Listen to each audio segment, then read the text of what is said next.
Hey class. So I just want to start by responding to the whole class to an email that one of the students sent me yesterday. And no, I have not posted a homework since the exam two.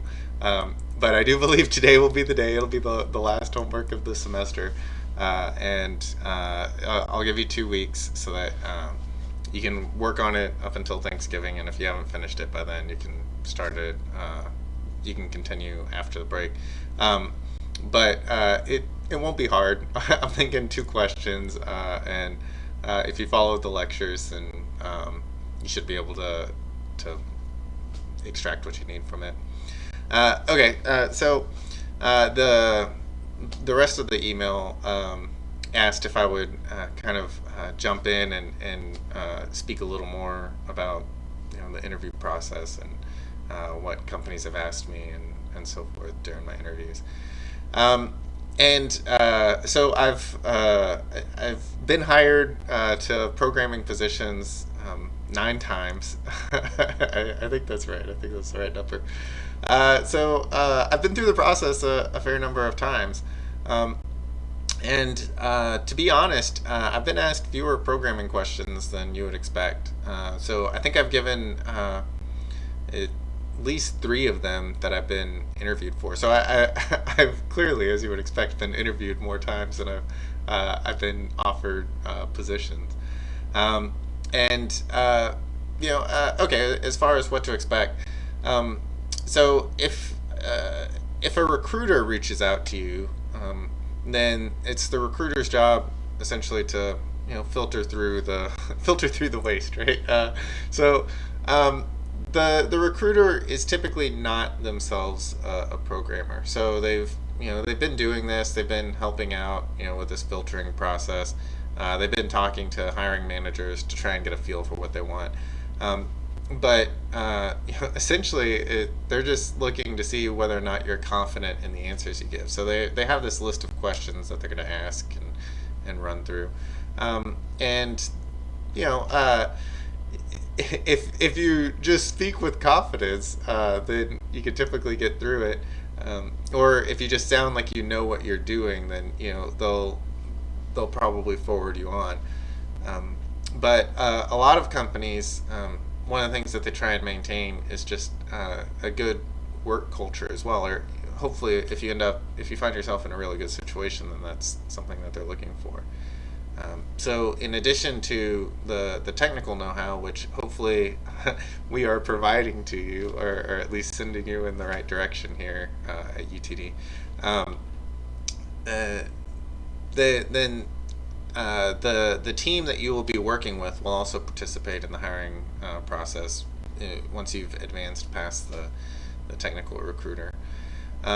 So I've been asked a variety of questions, and even though I wouldn't consider most of them, or I would consider most of them to have not been terribly difficult.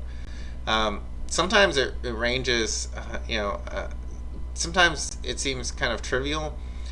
So whenever I'm interviewed and I'm asked something very specific about a particular framework, um, I it it discourages me from even wanting that particular position. Um, but whenever you're first starting out, you really just got to get some experience, right? So you got to work your way through. So one of the examples, I forget. I forget even what the company name is, and in most cases, even if I know the company name, I'm still not going to say who it was that asked me the question. But it was this interview on ASP.NET web forms, and it was just a bunch of what I consider trivial examples about uh, the life cycle and stuff like that. And so you need some knowledge of it, but you also have access to the internet whenever you're programming.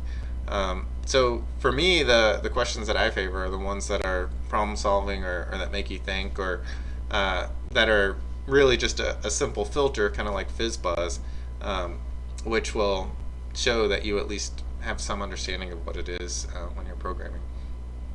Um, but I think the breadth first traversal of a tree or a graph, that was a question that I received in an interview, and I thought that was both clever and difficult. And then the has some or whatever, that was a question that I received in an interview. I probably have had FizzBuzz at some point. And so as far as the technical questions go, most of the time they're not going to be all that difficult. So if you look for work in a smaller company, which I've done several times as well, then it's entirely possible that the hiring manager has never done development, so it's a really flat structure. The CTO has enough technical know-how to interview people, to hire them, to kind of manage the process and set expectations for the CEO or what other whoever else is in the leadership team. But it's you're going to be dealing with a lot of people that have never programmed that are interviewing you, and so usually they'll have a developer come in and help interview as well. But they may not be significantly more experienced than you. They might just be a couple of years out, so they're not really even sure what they should be asking in these interviews. So I would practice. I would find some language that you can feel really comfortable writing code in, and they'll let you. Whoever is interviewing you, they're if it's on a whiteboard, they're going to be able to follow the flow of whatever it is that you're writing, the if statements, the for statements. These are pretty standard in any language, and so even if it's Python and they've gotten rid of the parentheses and the curly braces, and they define their functions slightly differently, they are going to understand that the same style of syntax that you're writing in. And the struggle to adapt, I've written in Perl and PHP as well. If you have something to work off of, then within a week you're up and running. You've kind of got it. I was asked a regular expression question one time, and so I think that's something else that's worth learning. Encoding, the character encoding systems. A question that I've never been asked, but that I think would be fair to kind of assess is this understanding of the difference between ASCII and UTF-8 and UTF-16. And so it's it's a testament to how we tend to patch solutions onto one another. So in that case, the computing world was just a race to get out there first, right? To develop this thing that had been conceived of in World War II and put into action, and make it more usable and more standardized. And so the Ascii Standard was just for American English, really, and they only needed they didn't even need the full 128 characters, the first 128 positions in a byte, let alone 128 through 255. So they stuck control characters in there, form feed, and all this other stuff that they thought would help to augment the actual characters themselves. But the letters and the punctuation fit in just fine, and some special characters as well. And then the Latin 1 character set was a patch on top of that, and they thought, okay, well, now we can fit in these other Latin characters that aren't used in English. We have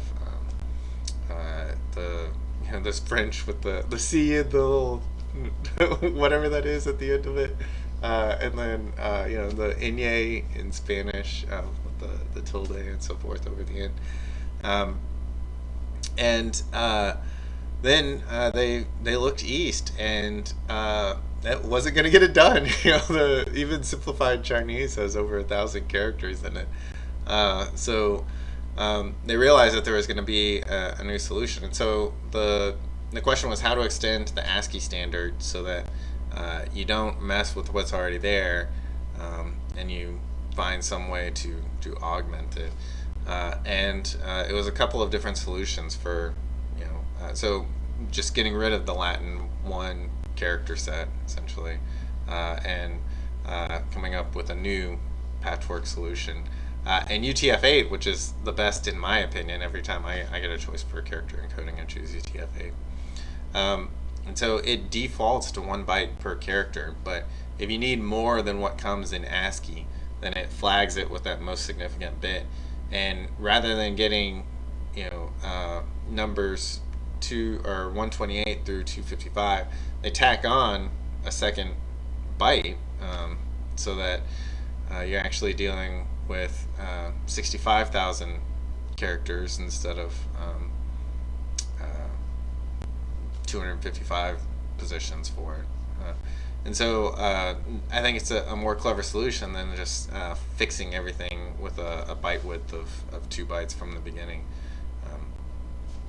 Anyway, so character encodings are something that can trip you up, and it can feel a little overwhelming at first. But it's the type of thing that you'll run into during your everyday work, and no one will really ever ask you about it. So yeah, just prepare. Don't be too nervous. There's a fair amount of demand for developers. So just put in the work and know your stuff, to the best that you can. And the better part of what you learn will actually come after you graduate and you're in the workforce and you're doing it day in and day out. Then you should see a rapid improvement. For now, you're just really trying to log as many hours to get as much experience as you can. But at the helm of whatever projects you're able to come up with on your own, and whatever your instructors at the school are able to come up with for you. If you put in the work, then it'll show during the interview, and so you really don't have to worry too much about it. And if you don't get a particular job, well, that happens too. You could recover from not getting one. Just make sure that you keep getting up and you keep getting out there and trying to find some work.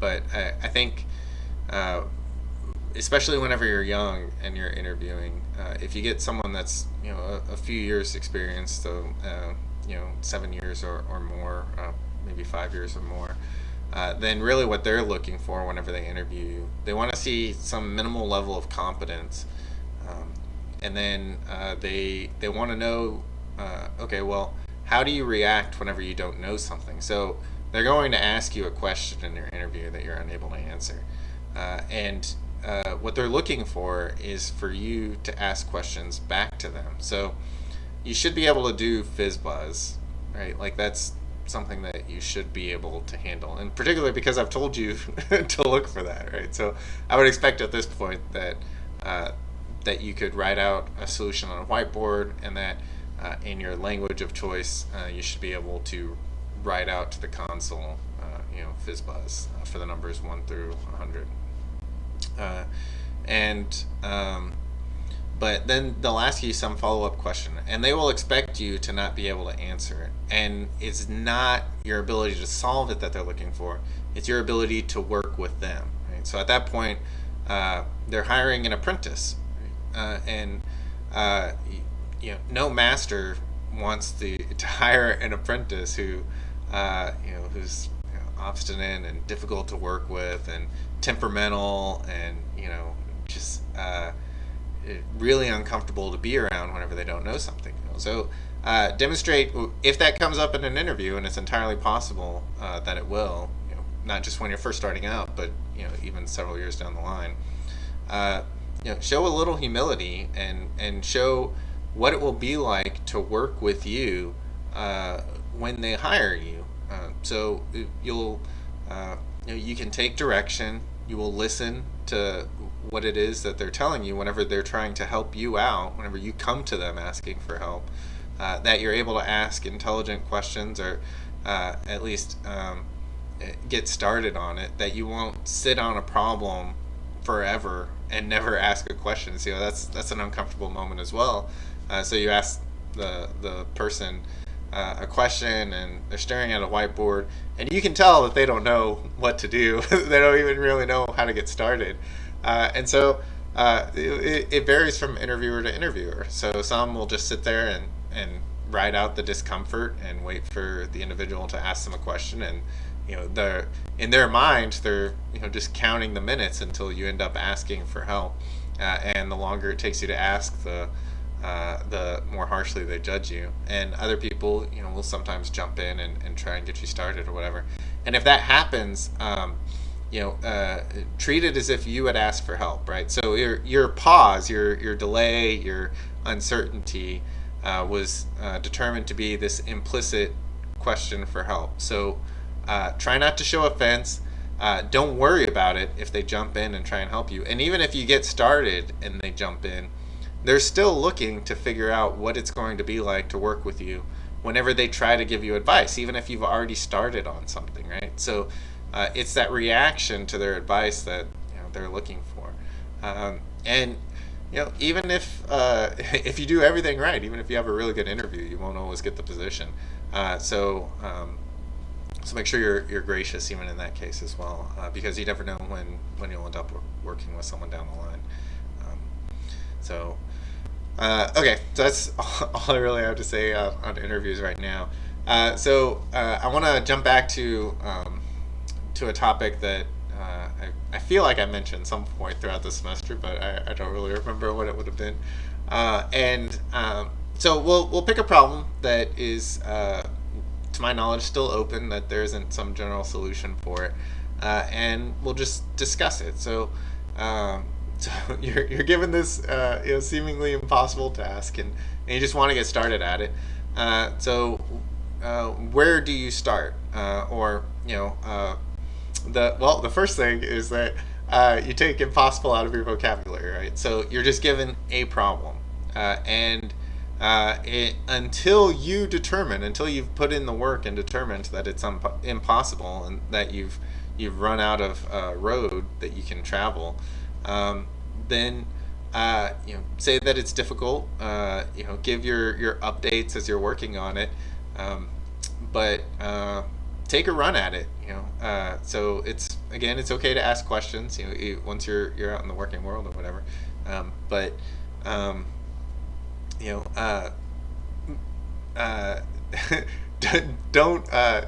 don't give up the moment you're given the problem. So at least give it a day, right? So you can assess the situation. So in that day, right, in that first day, in that first hour after you've gotten the assignment, the most important thing is to just get started. Show some measurable amount of progress. And so this is a lesson learned. The very first project that I was given independently, and I thought I was gonna do some earth-shattering performance, make this big splash and everything. I'm like, all right, I'm gonna be great.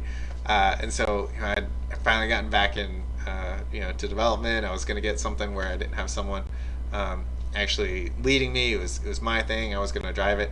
I was given the task of creating a library for to help one of our products. So we really only had the one product essentially, but it did a bunch of different things in the food and beverage, and we wanted it to do more for the meat and potatoes of the product, and so we needed a library to kind of support those additional operations. And I did terrible. I did nothing. I sat on it for like 3 or 4 weeks. I didn't ask anyone for help. I did all of the things wrong that I've just told you that you should do. And I think after 6 weeks, they took it away from me. And they're like, look, this is our fault. We didn't really give you any guidance. Whatever. And so it was like another year or two before I got another shot at it. And even though they took, they were very kind, and as they took it away from me, it was my fault, right? I could have done anything, and part of the problem is that I just didn't know where to take that first step, and so I froze up right at the beginning. And so the, the first thing I do now, anytime I get any task, is to start off with console application. So let's assume that we're creating something from scratch, right? So even if it's not exactly what you want, if you can get that far, so a Node can be considered a console app. We'll create a C# one here in a second. Java has their console app, C++, whatever. Everything is at least able to interact with a console. And so that is at least something to show for your one day or 1 week of going at it. And you should at least, if you understand what was asked of you, then you should at least be able to do this first step of what we're doing today, which is represent the so consider it as a discussion. If you're discussing the problem with whoever gave you the work, or if you're discussing it with one of the other developers, whatever, whenever you speak, you're going to speak in the context of whatever domain you're working in, right? And so what we're going to discuss today is domain-driven design. And it's basically built around the communication style that we have in English already. So whenever we're discussing these problems, these topics, we discuss it with nouns in mind. And so every noun is an object, right? It's a thing. Well, we're working in object-oriented programming.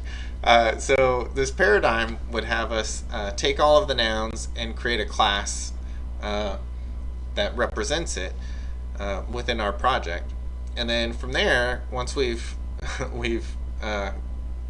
represented these topics, these objects, these subjects with a class, then we begin to list the properties that are available on that class, and so these become the properties of the class, the getters and setters, the private variables for the class, and so that comes directly from what it is that you know about it, and it's evolving as well. So you add the things that you know for certain you're going to need, and then if you think you're going to need something, you do not add it. It's not until you actually know that you need it, and so that Yagni, you ain't going to need it, it tells us it's a principle that developers have come up with that essentially says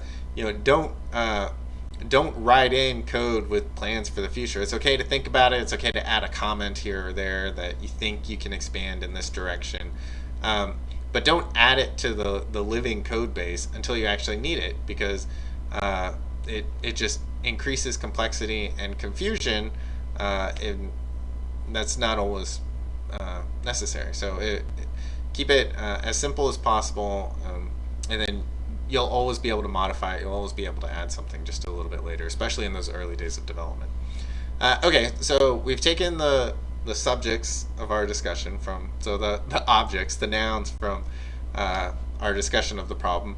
We've added a list of attributes and properties or whatever that are related to those subjects.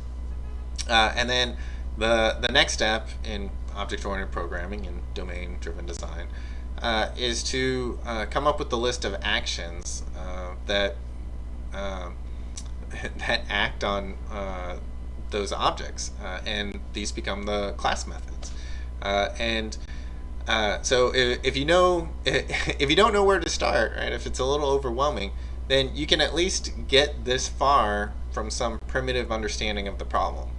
And then it makes it a little more comfortable to have that discussion a day later, a week later, that says, okay, well, this is the 200 lines of code, 500 lines of code, 5,000 lines of code, whatever it is that you've written, that I think describes the problem, but now this is what I don't understand. And you will have, in a very real sense, advanced the problem to something that's a little more manageable, and you will have done a lot of the work that you needed to do anyway, just from describing the problem, but taking your description from English, from spoken English or written English, and putting it into a codified representation of just the basic premise of the problem. So the domain discussion of that problem.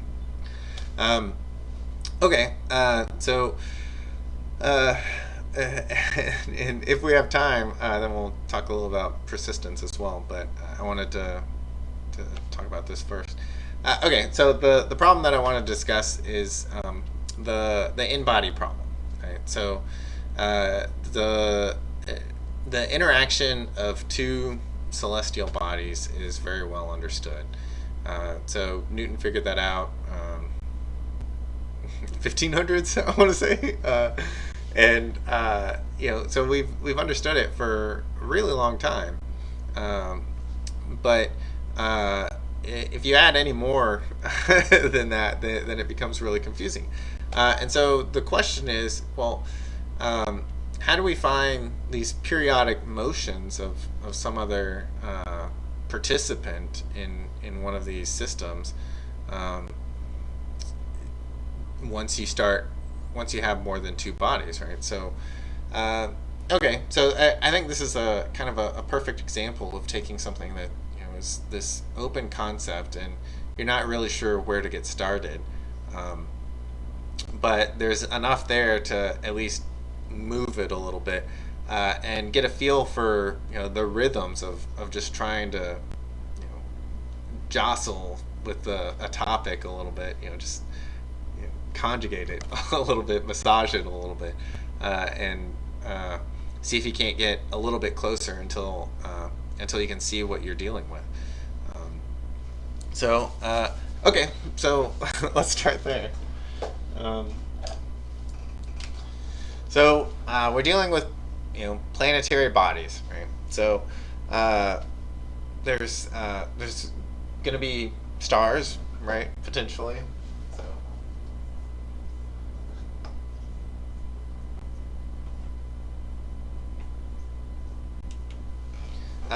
planets.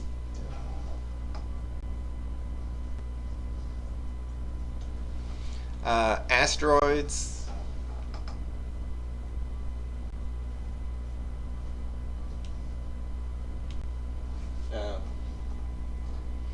I guess it would really be a meteor while it's still in motion. Whatever. we'll replace it with something else. And then satellites as well.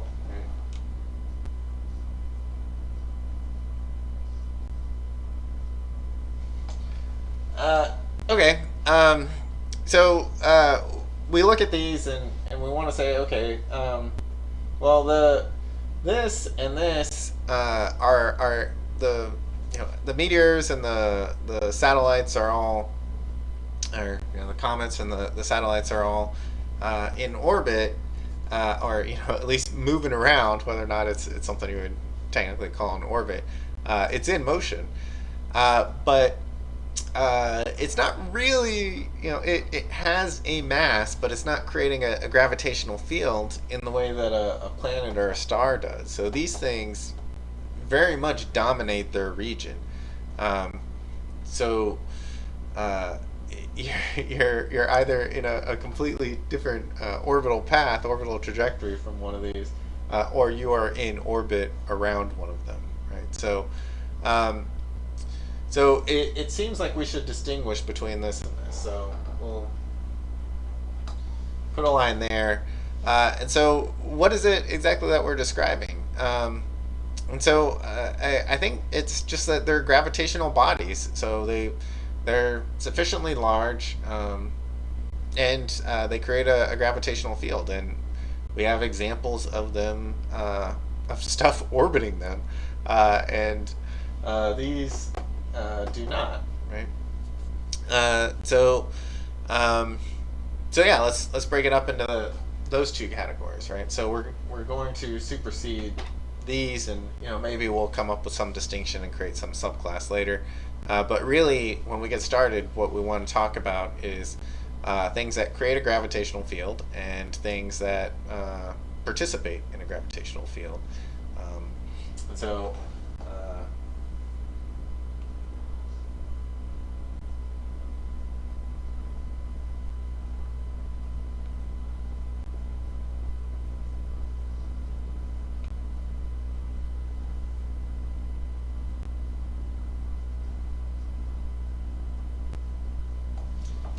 So, meteors, asteroids, comets, whatever we're calling them, and I'm quite certain one of them is more correct than the others. But my, my lack of preparation is just gonna have me call them all satellites, right? And so, so we have gravitational bodies, and we have satellites, and so this will cover the sun. It'll cover the planets. It'll even cover the moons of each of the planets. And then all of the stuff that's in the asteroid belt, the just chunks of rock that are floating around in space, and the satellites that are orbiting the Earth or whatever, that'll all, um, you know, fit into this category, into satellites. Okay, so let's start there, and then we'll see what else we need. But for sure, if we're going to talk about the in-body problem, we need bodies, and we need things that are going to look for an orbit within those bodies. And it's entirely possible that it is another celestial body that we're adding in there. So we could call the celestial bodies, we can call them gravitational bodies. I think we should call them gravitational bodies for now, but it's a choice.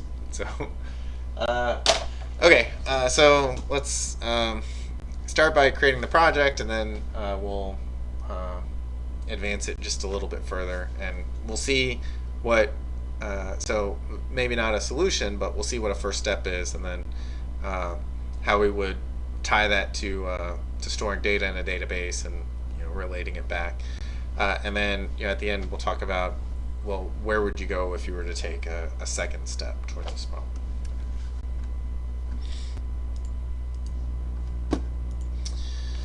Okay, so just like whenever we created the API, we needed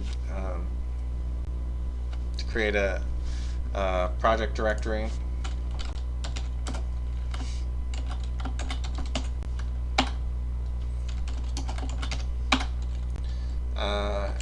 And then we create a new project, so we'll just create it as a console application.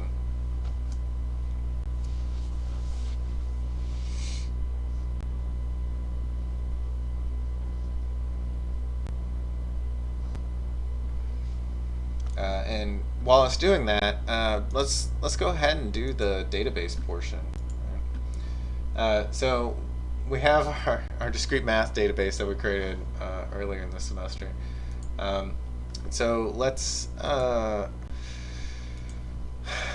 create a table.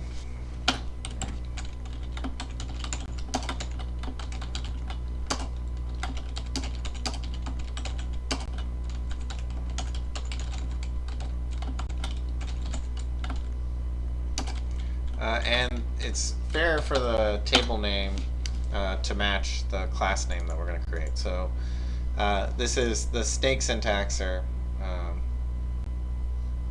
think that's correct, is going to be the idiomatic to Postgres. In SQL Server, you would use Pascal case. Right. Okay. So we're not sure really what goes in here just yet, but we're filling the time while we wait for the project to restore itself.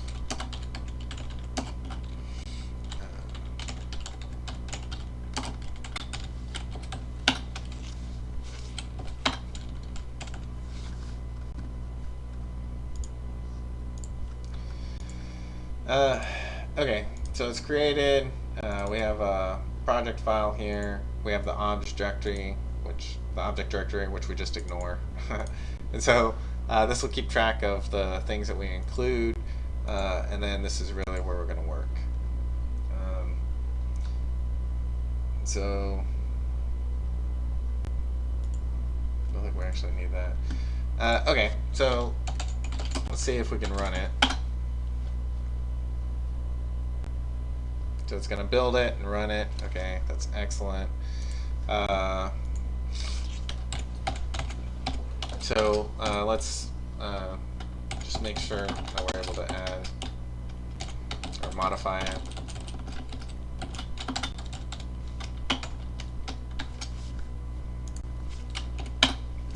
Okay, we run it again.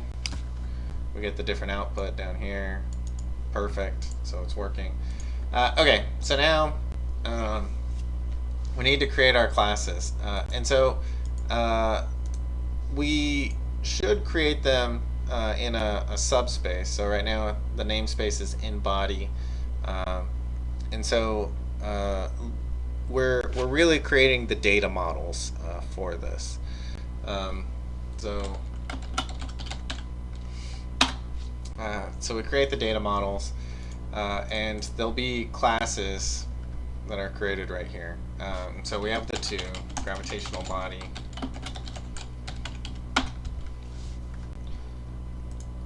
and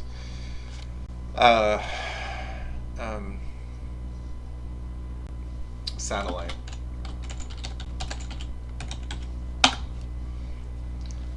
And so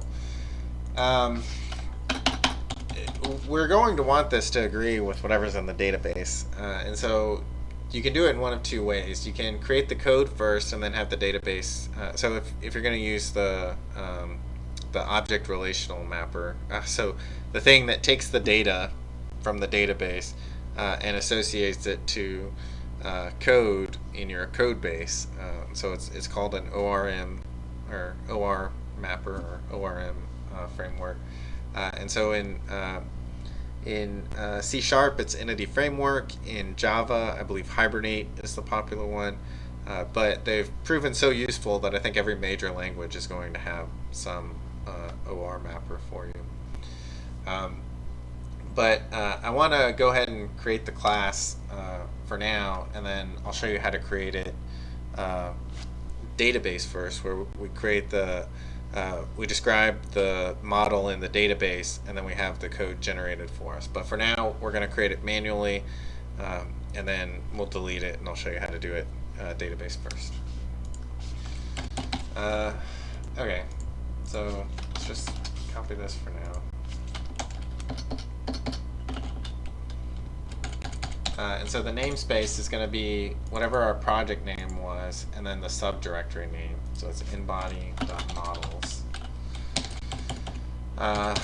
Only using system for now. The class is public. And it's going to match the file name typically. So this will be a gravitational body. And you can have multiple classes per file. You can even have a private class within a class. But if you don't know why you would do that, then don't. So it's better to have really small files that describe a really simple class separated out than to group them all together unnecessarily. And it's because, as I said before, it's not about making the code base as tiny as possible. It's about making it as maintainable as possible. And so if you're looking for a particular class definition, then you should be able to just look for the file name in whatever IDE you're working with and go there to find it, rather than something that doesn't match the class name. And so it's about maintainability. So so just keep it simple, find this consistent principles that you can work with, and go from there. Okay. So the gravitational body should have a mass if it's creating a gravitational mass. So we'll declare these all as getters and setters for now. So just the public statements, right? So it's going to be a double because it's a number.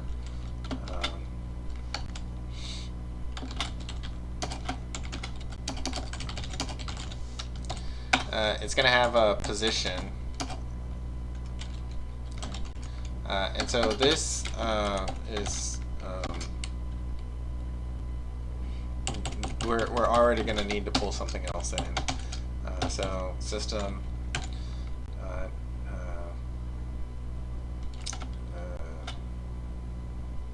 collections dot generics. I think that's correct. Let's compile it and see if it still runs. If not, it'll correct me.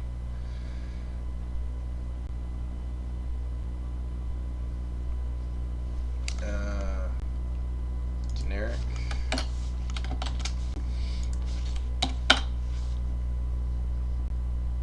Okay.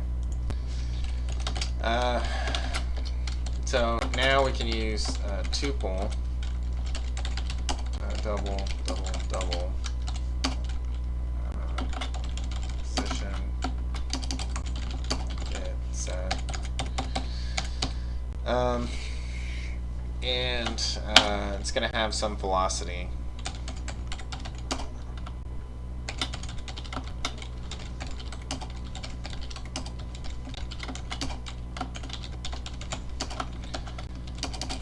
And then the acceleration will actually be determined from position and velocity of a system.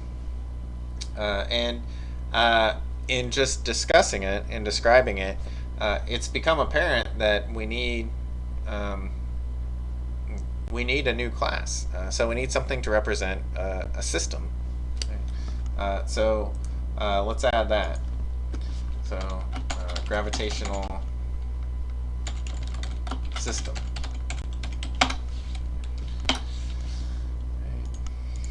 Okay, so we have mass, position, velocity. And then in the system,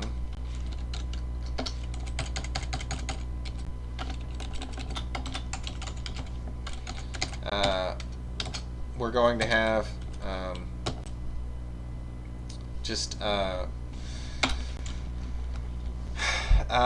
okay, so here we're going to use a slightly different method. So it's representing our data, but a lot of it is going to be computed. So the first thing we need is the collection of bodies.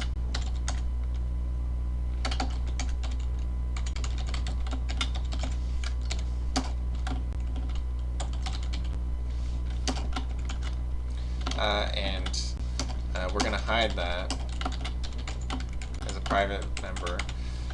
And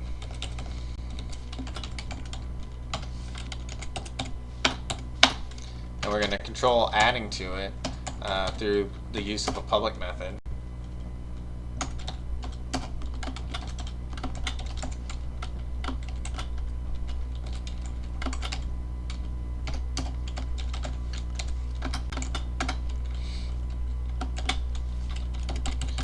And this is really, the capital first letter like that is really just for publicly exposed stuff by convention. So there's no, the compiler won't enforce that, but it's handy to mark class variables with an underscore if it's private to the class, and if it's public.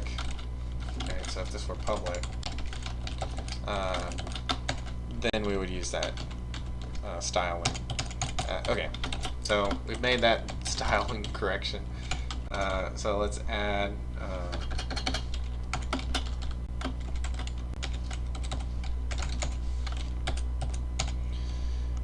okay, so we can add a body whenever we do this, and now that we have the collection, we have a means to advance the collection.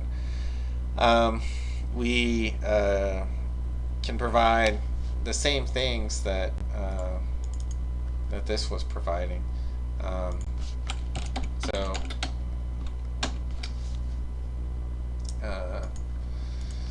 let's provide a public method for computing the mass of the body, or well, we can write it as a getter or setter.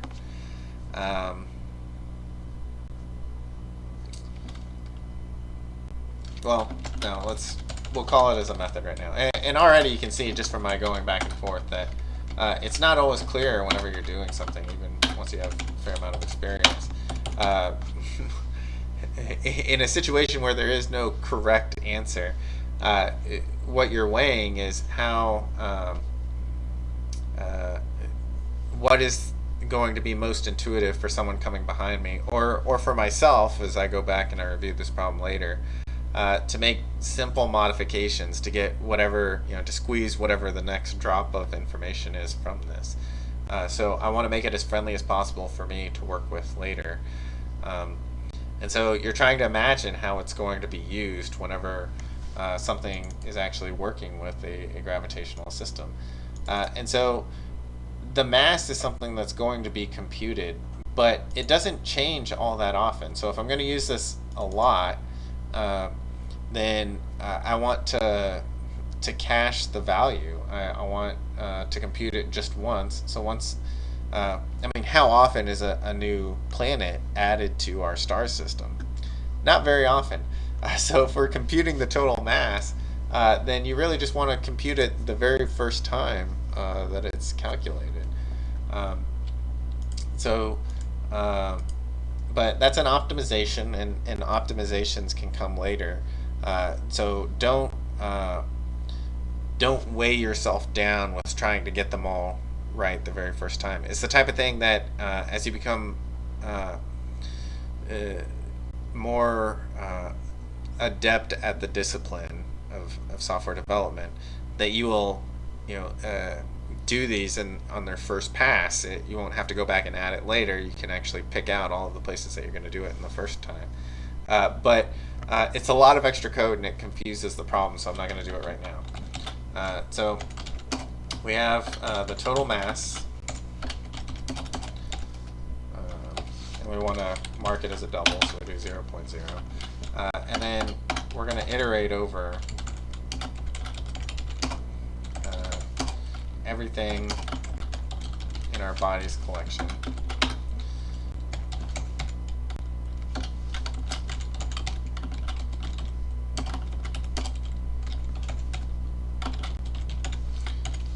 And then we're going to return that. And so this works if the system is empty, and it works if we've added planets.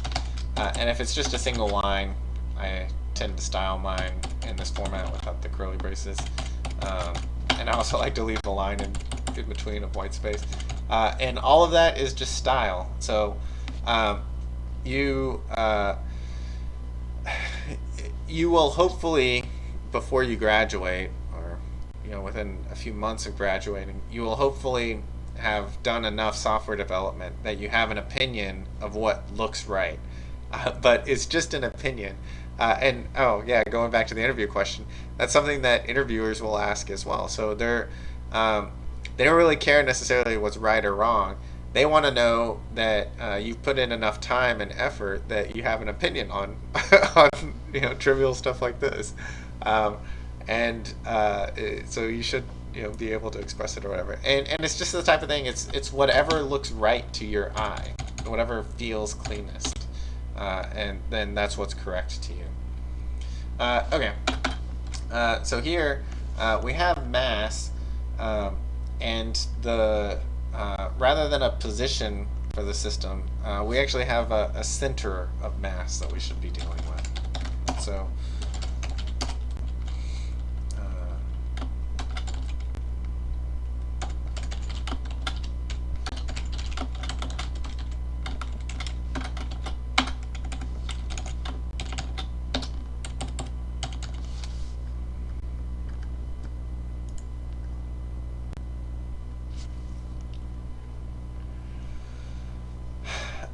okay, and so this is just the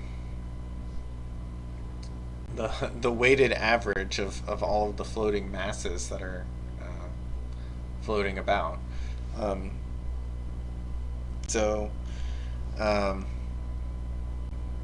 Okay, so let's compute that. So I have it marked as a double, but this is going to be a tuple, just like all of the other positions.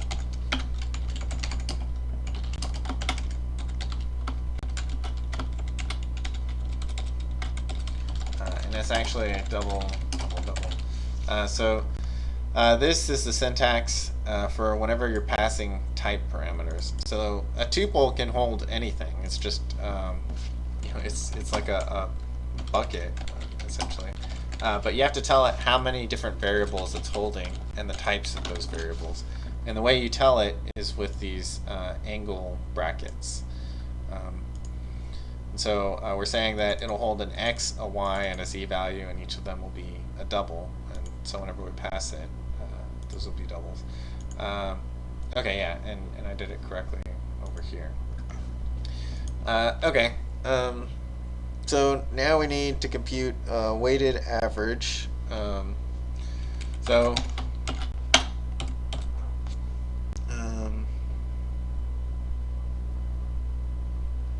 Okay, so the number of bodies we can get from the collection. It's a property of the collection. And so, let's see. I don't think tuple is an immutable type. I think we can modify it.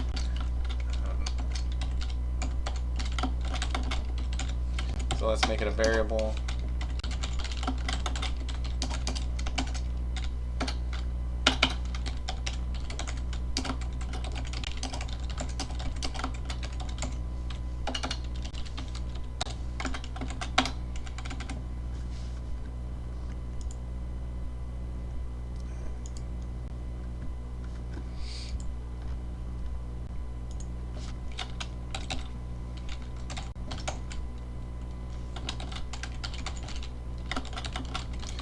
And so doubles have a default value of 0 in C#. So we should be able to modify it. But I think we can provide default values to it.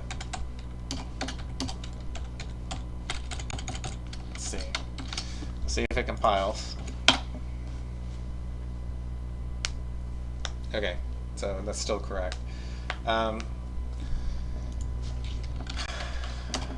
Okay, so now we're adding, well, that's not going to work, so we have to add,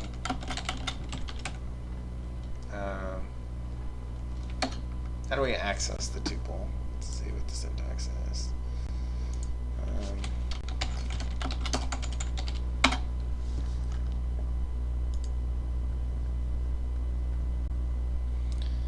Okay, so it's item 1.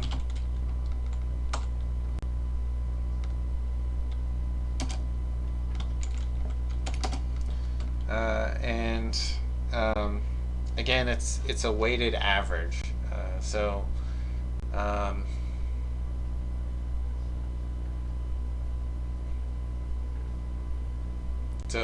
we have coordinates and we have Cartesian. We have Cartesian coordinates and we have masses, and it's going to be a mass, some mass at some XYZ position, and then we need to figure out what the mean is for that.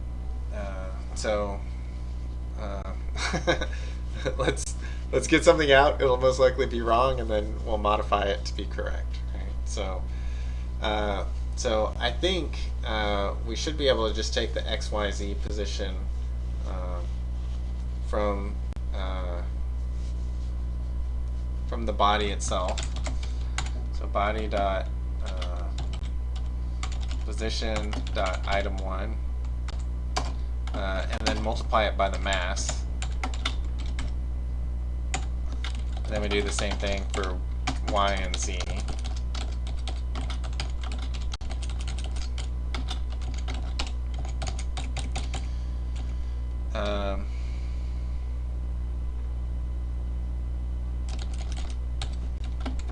And that's accumulating. And then at the end,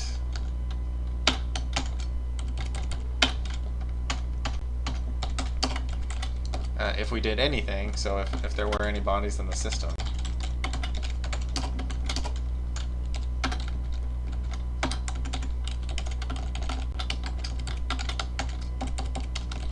then we're going to take the average. So we divide by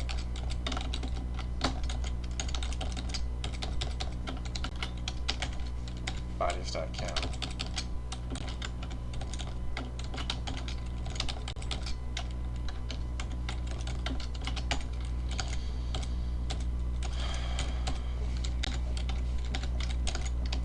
Okay, so that's our center of mass. So we have a position for our system. We have total mass for our system. That's great. We have position, velocity, and mass for our gravitational body. So those are the properties. And then the satellite will be more like a gravitational body than a gravitational system. And it appears I have a typo here.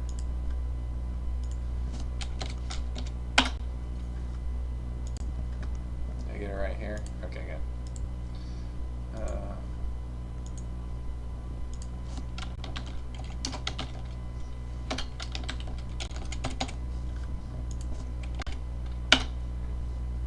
That's not going to run.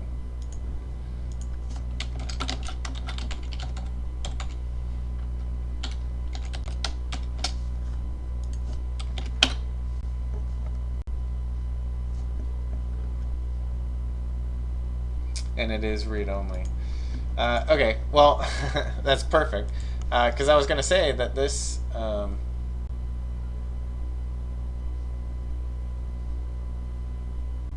gravitational body...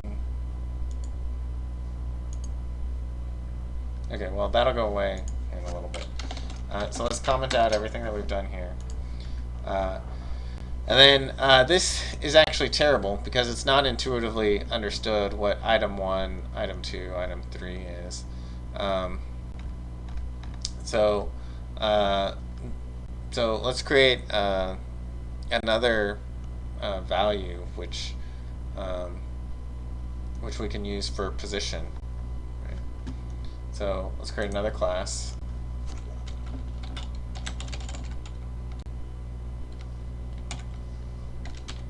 Or let's call it Spatial Vector.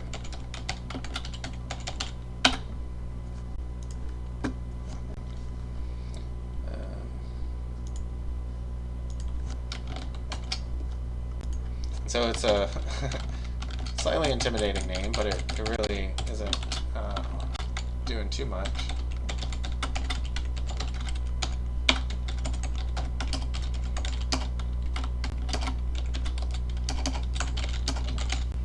And so the reason we didn't call it just position is because I don't want to create something that has the exact same property listing again for velocity. So we need something that describes both x, y, and z.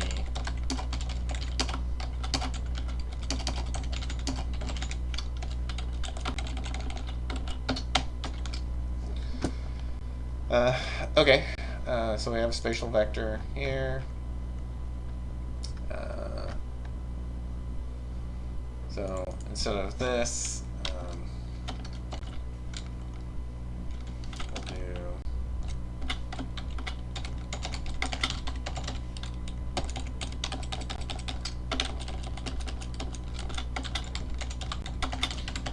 and we didn't describe a constructor. We didn't define one, so it's going to complain about that.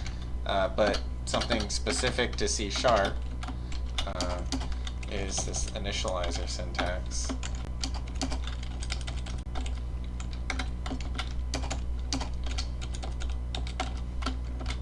So when you have just a plain old CLR object, you can take the properties defined here, x, y, and z, and you can assign them some value, so you don't have to create a constructor for every possible scenario. And you know, you could just as easily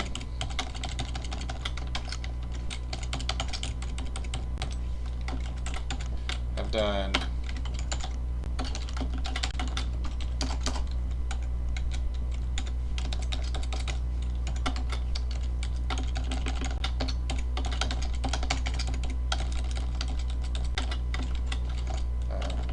that, and in fact, I think that's what this compiles to. But the idea is that this, whenever you get a long and complicated method, it kind of all blends together. And so this is just a way to help make it more readable. And so not just C#, but other languages as well will have these features that they're not groundbreaking. They're not actually introducing anything that's new in terms of functionality, but it's a new way to describe how you're working with the data that you're working with.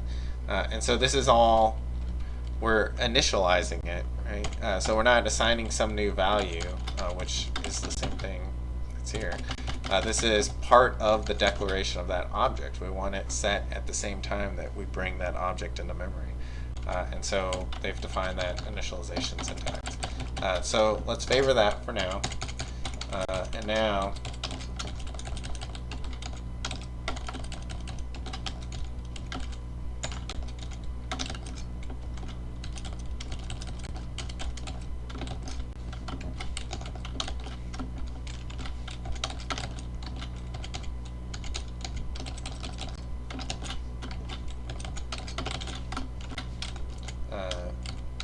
now we can replace this all here in the gravitational system. We're going to have to do the same thing over here.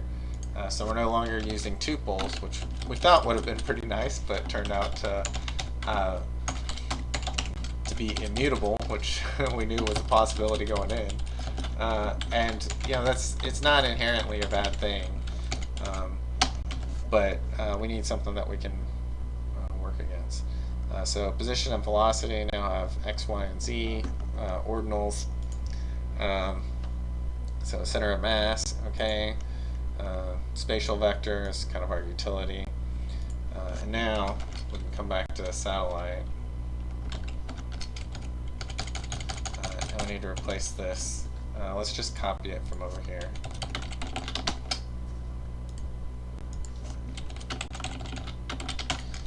And so the mass will end up being negligible, but we include it so that as the program,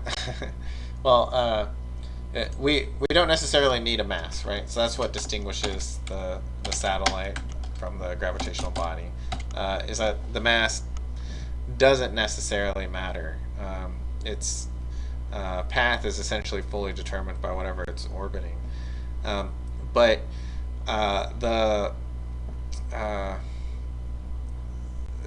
the formulae that we're going to be using for exactly how much force everything is exerting on one another is going to include it. So it's we can exclude it for now. We can add it back later if we want. For now, let's leave it off. But whenever we compute force, it's going to anticipate the mass of the two bodies. So okay, yeah. So we can leave it off, and then whenever we add those methods, we'll go back and do that. Okay, so we don't have a whole lot of time left. So we have this representation. Does it compile? Okay, that's fine. But we can already see that the gravitational system, this is going to be dynamic.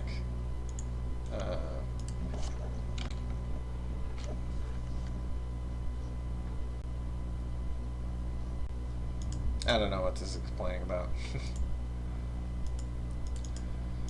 It compiles, so that's all that really matters. I think we encountered an error, and then it hasn't recovered from it.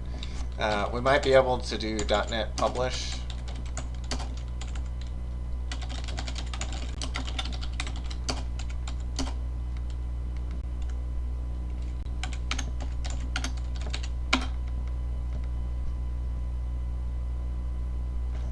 But it's still not able to detect it. So I don't know. This is a peculiarity of VS Code, not necessarily the code that we've written. So if you use something like Visual Studio, then it should you shouldn't have this. But it's clearly defined because it compiles. Compile it again. It exists over here. Maybe if we close it and open it up. No. Okay. Well, sometimes these things happen, but you can just if your code's working, you move on. Okay. So what is it that we're going to be able to persist from over here? So far we're just storing the body and the satellite, but it looks like we should have some representation for a gravitational system. Let's see what we can do.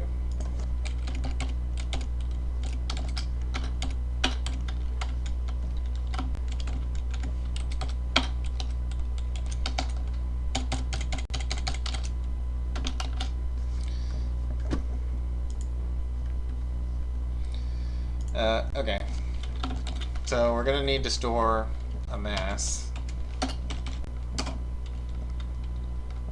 and it'll be a double.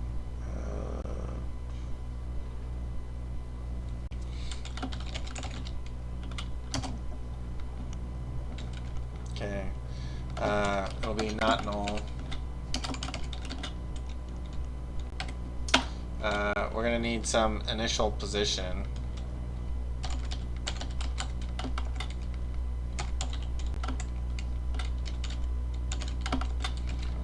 X, and that'll be a double, not null.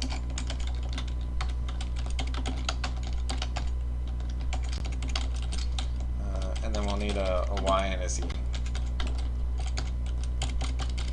And then we're going to need initial velocities as well.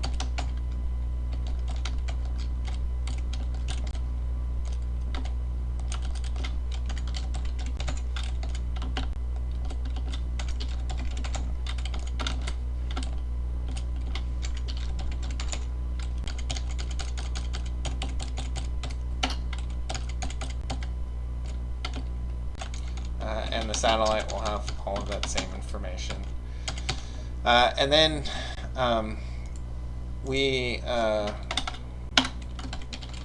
it'll become apparent in just a second that we've left something off. So we also have a gravitational system, which describes bodies captured in a system.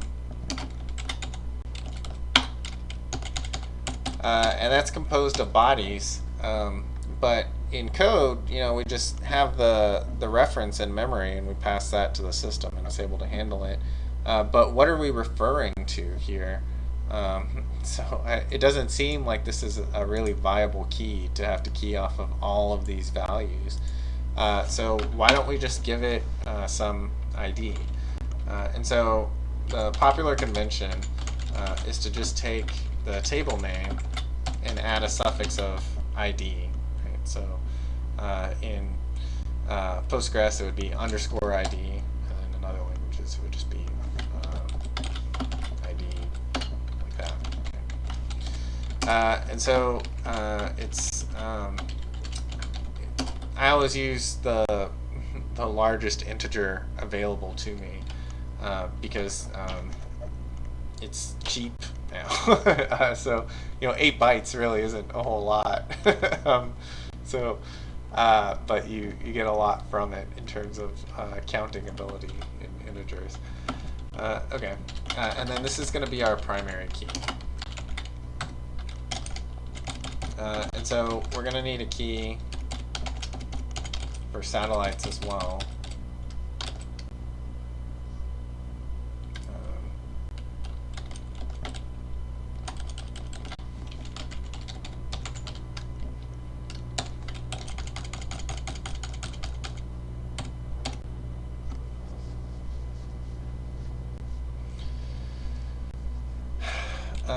And then we're going to need a key for the gravitational systems.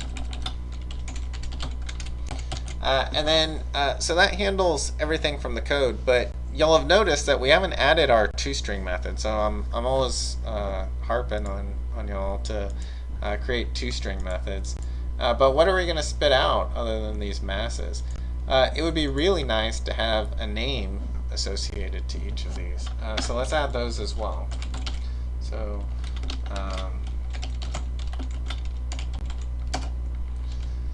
and we'll create it as a var-char. We'll give it, I don't know, and this is a guess, we'll just give it 128 characters to start, or as a limit. The name needs to be unique, and it needs to be not null. And then we'll give our satellites a name as well.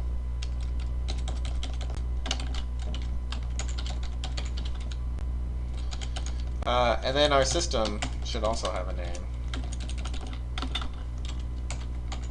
So for us, it's the solar system. For others, it could be, I don't know. I don't know if Sagittarius is just a star sign or if that's an actual star. It just goes to a testament to my ignorance. But I don't know, some other system. But we don't really have a way to link this, and also systems are going to be composed of both bodies and satellites. So how are we going to do that? And so the way to solve that that problem where we're mapping two tables to one resource is to create two different tables, and then it's we could have each of these hold an ID to a gravitational system, okay? And that's fine because it's a many-to-one scenario, right? So these many records will refer to one gravitational system, but the gravitational, but none of them will be part of two gravitational systems, presumably. But for the satellite, where it's transitioning, so that is something that might actually update over time, and so it might make more sense that if we're taking these snapshots in time of a system, so we have this initial velocity and initial position, but honestly that could just refer to some initial state whenever you start replaying forward in time. So it would have a position and a velocity from January 1st of 1970, and then potentially a different position and velocity from January 1st of 2000. And so we may want an additional table, so some snapshot table that that if we're writing the differential equations or whatever, we're codifying that and we're playing it forward, so we can start at different points in time. So this is just some record. So it might be that these move to some other table, and these three stay in this table, and so forth. And so it's evolving as the demands of the program evolved, and this is very much evolving as well. But I want to move forward just a little bit. So the way we're going to solve this problem, rather than referring to the system in the body and the satellite tables, we're going to create these join tables, and the join table will refer, it's kind of just a helper table, but it'll refer to the system and then the body, and then we'll have a second table that connects the system and the satellites. And so whenever we're going in and we're loading this program up, it'll retrieve all of the records from the database, and then it'll initialize them for us and create these other ones.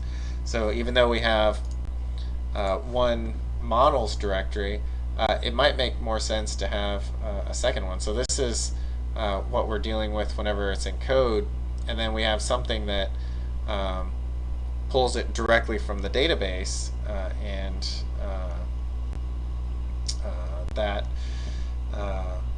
then we have some builder or some initializer that goes through, and it initializes these instances with that data from the database. And so that's getting started. Do we have enough time to go over that? We will not. Okay, so let me show you the join tables, and then I'll show you the command, the would-be command that we would use to run. Okay, so let's create 2 more tables.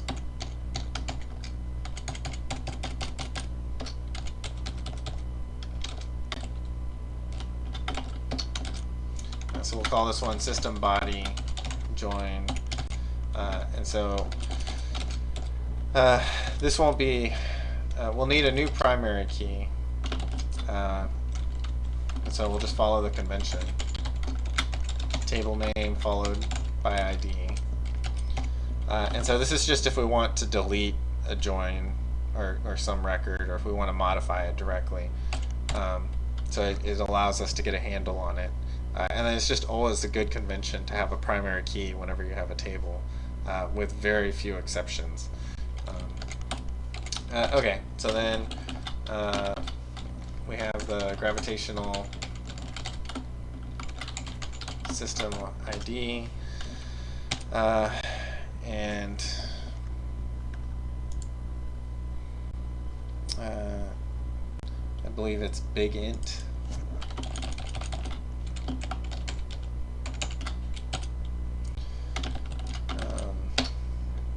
Not null, and then well,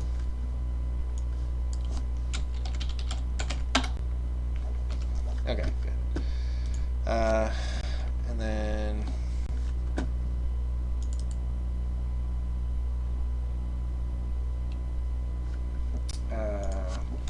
we need one for the system, or the body.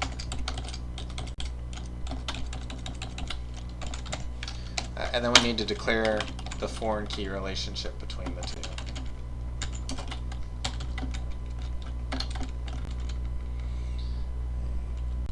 And so the convention that I follow is the table name that it refers to, and then the column name.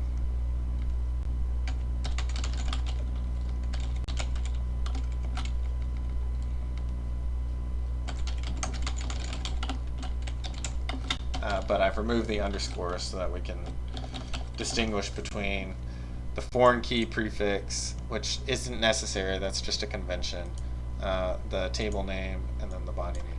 Okay. So constraint, foreign key, and then the column it's actually referring to. And then we tell it, so the column in this table references the column in this table of this name. And then this is specific to Postgres. It just tells it that it has to match everything, but we only have the one not null column, so that's not a problem. And then the on-delete cascade is, if it's deleted in the root table, then don't leave those orphaned records. So this reference will break if it's deleted in the gravitational body table. So it doesn't make sense to have the reference here if it's gone from the original. So just get rid of it here. Okay, and then we need to do the same thing for the gravitational system. So system, system, system,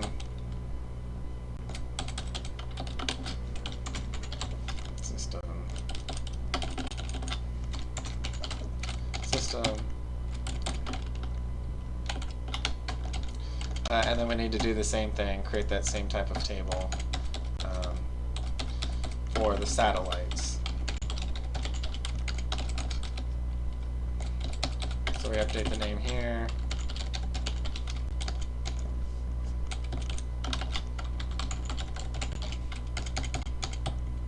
Update the references here.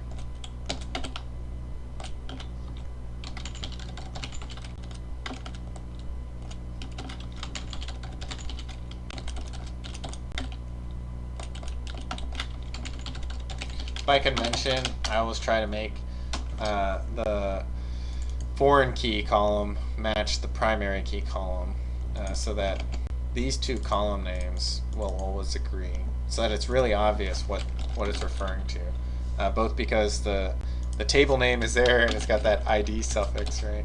And then the column names match, so it's very maintainable. It's really easy to track it back to where it's defined.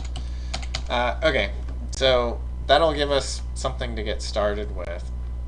Now we would run this, we would create the tables, we would get some entries, and then we would run these commands, and they would handle some of the work for us. So we would need to add a package.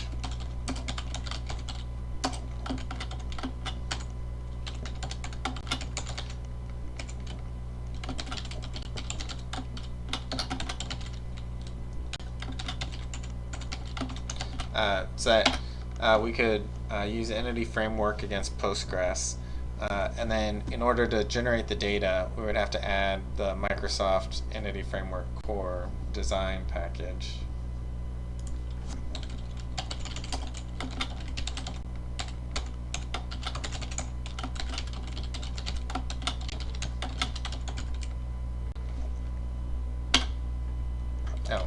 Add package.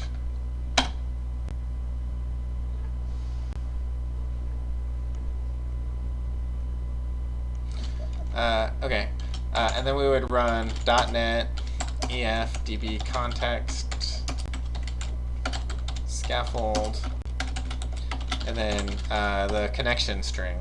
So how does it connect to that your database server?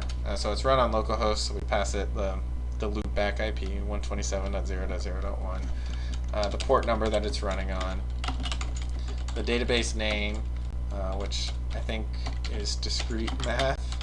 Is that what we named it? Oh, no underscore, discrete math. Okay.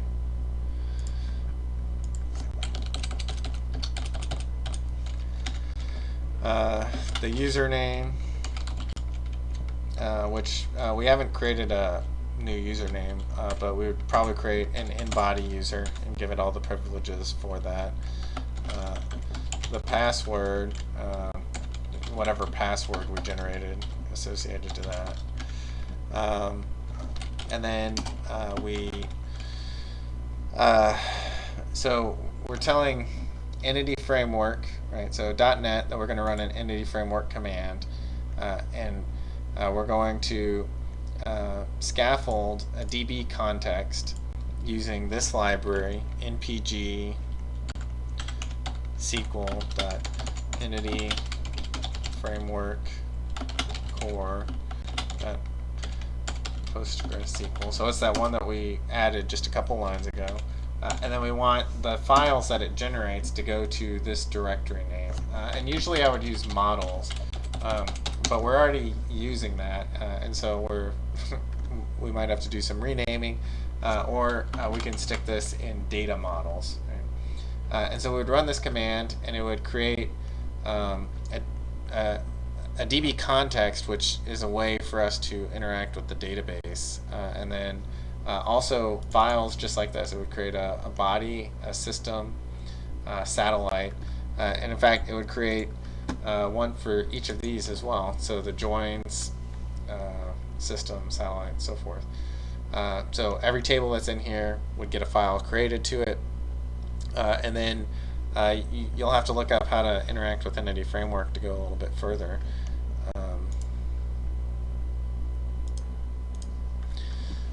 Okay, so that's the first step that I tend to take, right? So create this application.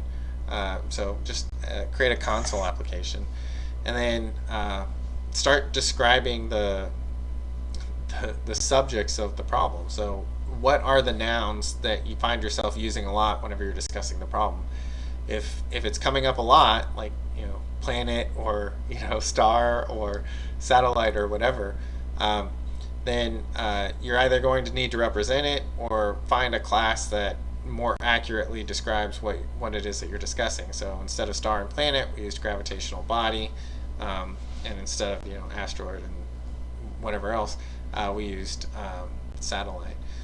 And then once you have some basic representation, if you know that you're going to be dealing with the database, then go ahead and wire that up as well, from the beginning, so that you can start working with it. Rather than hard coding everything, you can set all of your initialization stuff in the database and kind of advance or handle that problem from the beginning, so that if you have to update something, you're not checking in code to do it. You can update it in the database. You can test out different scenarios and so forth. And so it really does get the ball moving. And so from here, you would define the methods that describe force for each of the planets. So the force experienced by each one of them. You would define the path integration, essentially. The integrator would probably be handled by the system, and so it's defining the steps forward in time, and then each of the bodies would need some function which accepts the system, so that it can iterate over all of the gravitational bodies and compute how much gravitational effect how much force it's receiving from each of those bodies, and then it returns that dy dt that we looked at in the ballistics problem, so something of that form, and then the system is driving it, and then that'll get you motion or whatever, and so if you have some initial positions, and then you have the initial velocities, and then you're able to describe how they relate to each other, then you've set up the problem, and then from there what you need is some way of advancing it. So then you're looking for the orbits for a satellite. Well, you've got it. You're able to represent what's already there, what's already known. So you don't understand how to find these orbits, but you do know what you can measure. So it's out there, and now I can represent it. And so the next step is going to be visualization techniques. So data visualization is really, I think it's the way forward.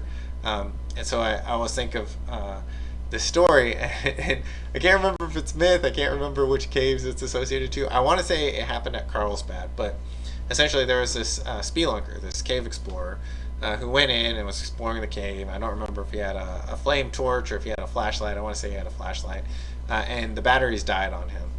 And so he was really close to the exit whenever he died. He looked around or whatever, and then he ended up dying of thirst or starvation or whatever. And whenever they found his body, he was just a couple of feet from the exit, and so it's completely dark whenever you're in the caves. But once you get towards the cave entrance, once you find this passage, then you can see the light. And so he was just a couple of feet from salvation, but because he couldn't see where he was going, he just kind of despaired and he gave up.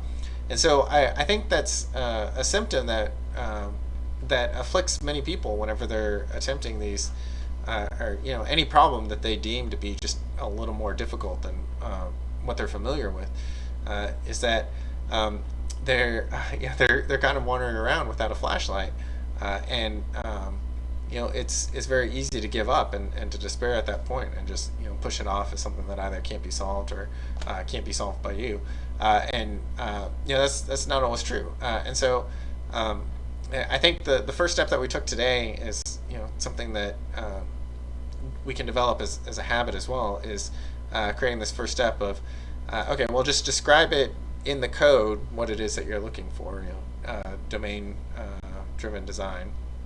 And then once you've got the classes that you need, and then you've described some of the properties that they have, and then you've figured out how you're going to store those representations so that you can kind of replay through the thing, and then you start describing the methods that act on those objects. Well, that's a pattern that you can build in, that you can practice and get better at, and developing yourself. And that kind of gets you started, and then from there you just need to find some way to represent it visually. And so that goes into just making sure that over time that you practice and find ways to get better at presenting whatever it is that's in the code in some presentation layer. And so I think HTML is as good a place to start as anywhere else, right? HTML, CSS, and JavaScript, because it's so ubiquitous. It's available to you basically anywhere you go. And so, but it doesn't have to be that. It can be some other means of graphing this stuff and displaying it. And then once you can see it, once you can visualize it, then it makes it so that it's easier to understand. You can tweak it, you can manipulate it, you can alter the initial trajectory of the satellite and see how it evolves over time, and you can just kind of get this inkling of, well, I think there's something there. I don't really understand what's happening or what the rule is, but as I'm playing with it, as I'm manipulating it, then I can kind of see that this is the area that I need to go. And so that getting to that visualization point lends itself to our understanding of the problem. And once we understand it and can see it and can work on it with our visual processing, then we can break the problem down further. We then have this intuition of where we need to go for that solution. And so our ability to program and our ability to move the problem to a state where we can actually see what's happening, see the dynamics of it as it's evolving, it is really our flashlight as we're trying to find our way through this cave. And it really only goes out if we allow it to. But it's something that is driven from within us. It's something that now that we have the availability of all of these programming languages and frameworks and other things that we can work with, we are in essence the limiting factor here. And so if we develop that, then we really have the flashlight from within that can guide us through the darkness here and help us find those solutions. Okay, so today's the day. I will get you that last homework. So look for it and have a great weekend.